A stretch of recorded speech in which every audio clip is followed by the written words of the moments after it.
Kami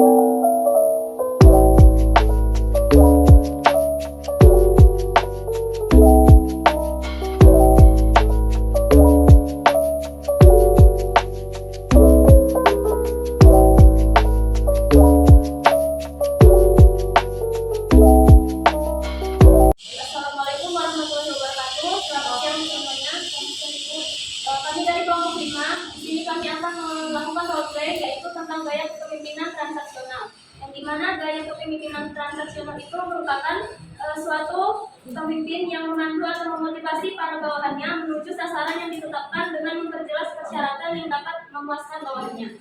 Nah, baiklah di sini adapun peran-perannya, saya sendiri Nadia sebagai bidang keperawatan, dan saya Nanda sebagai kepala ruangan, dan saya Nanda sebagai perawat pelaksana 1, saya Nabila sebagai perawat pelaksana 2, saya Mona sebagai perawat 2, saya Niska sebagai perawat 1, saya Martinus Wene sebagai presiden. Nah, baiklah kami akan langsung melakukan roleplay-nya. Ini menceritakan tentang bagaimana mutu pelayanan perawat di sebuah rumah sakit dengan menggunakan gaya kepemimpinan transaksional. Ibu atau perawat Nadia melatih bagi keperawatan berjalan menuju ruangan melatih untuk memberikan kuesioner kepada kepala ruangan. Assalamualaikum, selamat pagi, pemirsa. Selamat malam, Ibu. Jadi tadi berdasarkan hasil dari rapat dengan atasan, ini ada kuesioner untuk menilai mutu pelayanan rumah sakit di rumah sakit ini pada setiap ruangan. Nah, nanti ini bisa dibagikan kepada pasien dan kemudian kita kasih untuk pengisinya itu. Baik, untuk waktu pengumpulannya kapan ya? Kalau bisa secepatnya paling lambat saya tunggu 2 hari ya, Sus. Kemudian untuk ruangan di sini berapa jumlah perawat? Ada 3 orang. Kalau begitu saya permisi tadi ya, Sus. Kemudian suster Mita selalu di ruangan melatih memberikan kepada perawat bahwa ada kuesioner yang harus diberikan kepada pasien. Suster Nanda, ini ada beberapa kuesioner yang harus kita bagikan untuk tiap-tiap pasien untuk kita mengetahui bagaimana untuk pelayanan kesehatan yang ada di rumah sakit ini. Ini untuk apa nih, Sus? Kata Bu Nadia selaku Kadis, kan lama dikunjungan 2 hari. Saya tinggal dulu ya, Bu. Setelah suster Mita selaku paling di ruangan melatih pergi, perawat Nanda mengeluh. Aduh, ada-ada saja sih kuesioner.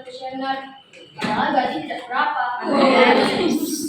Kemudian perawat Nanda dan perawat Nabila melakukan pelayanan dan memberikan kuesioner kepada pasien dengan tidak sopan. Perawat pelaksana 2 langsung melakukan injeksi tanpa permisi terlebih dahulu ketika pasien sedang tidur sehingga pasien kaget.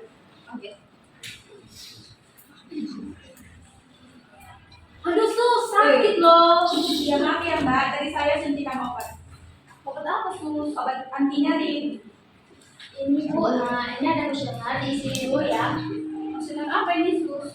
Itu untuk mengetahui mutu pelayanan kesehatan di ruangan ini. Ini sudah saya. Ya, terima kasih ya, Bu. Kami permisi dulu. Beberapa saat kemudian perawat Nanda dan perawat Mona kembali memasuki ruangan pasien dan memberikan pelayanan serta memberi kuesioner kepada pasien.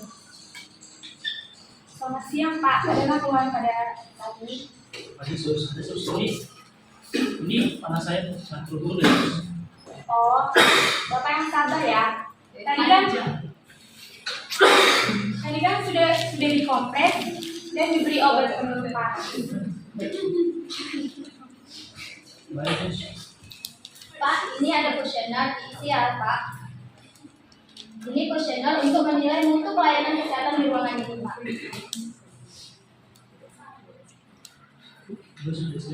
Ya, terima kasih ya, Pak. Kami permisi dulu. Setelah dari ruangan pasien, perawat mengumpulkan hasil kuesioner kepada kepala ruangan. Permisi, Sus. Ini kuesioner yang sudah diisi semua. Oke, saya baca dulu ya. Kalau di sini banyak yang mengeluh ya tentang pelayanannya, dan yang tidak puas dengan pelayanannya. Iya sih, saya rasa pasien ini berat semua. Jadi perawat kurang sabar untuk menanganinya, apalagi dengan gaji yang tidak seberapa. Baiknya saya sampaikan kepada Bu Nadia ya.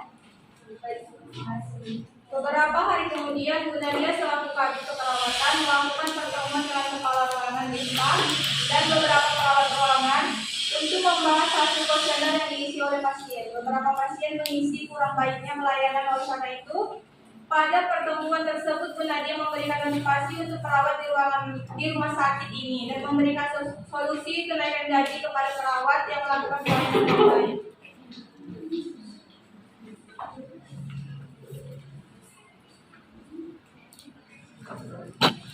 Baik, selamat siang semuanya. Terima kasih atas kehadirannya untuk pertemuan kali ini. Jadi pada pertemuan kali ini kita akan membahas terkait hasil kuesioner yang sudah saya terima dan sudah diisi oleh pasien. Nah, di sini saya lihat bahwasanya banyak keluhan dari pasien terkait tentang pelayanan di ruangan di rumah sakit ini.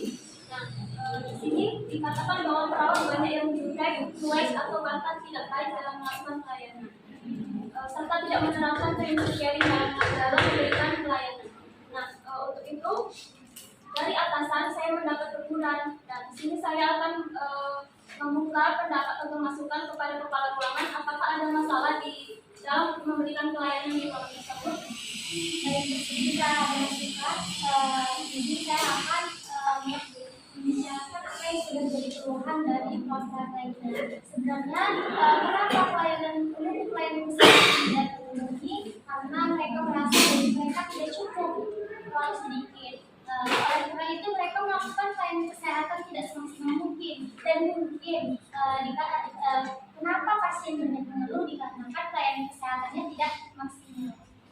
Baik, jadi saya akan memberikan solusi untuk masalah ini. Nah, sebelumnya saya ingin menyampaikan bahwasanya kita sebagai perawat harus memberikan pelayanan yang terbaik kepada pasien, terutama menerapkan prinsip caring di dalam memberikan pelayanan. Nah, untuk permasalahan tadi,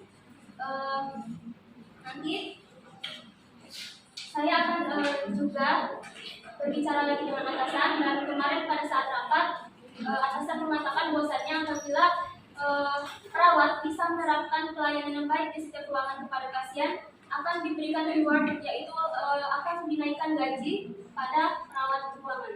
Nah, itu apa sudah jelas? Jelas, Bu. Baik, jadi saya harap kita tenaga kesehatan terutama perawat pelaksana di ruangan bisa menerapkan prinsip caring supaya memberikan pelayanan yang lebih baik kepada pasien. Nah, mungkin sekian pertemuan kita kali ini. Kita akan kembali bertemu untuk rapat di 3 bulan kemudian.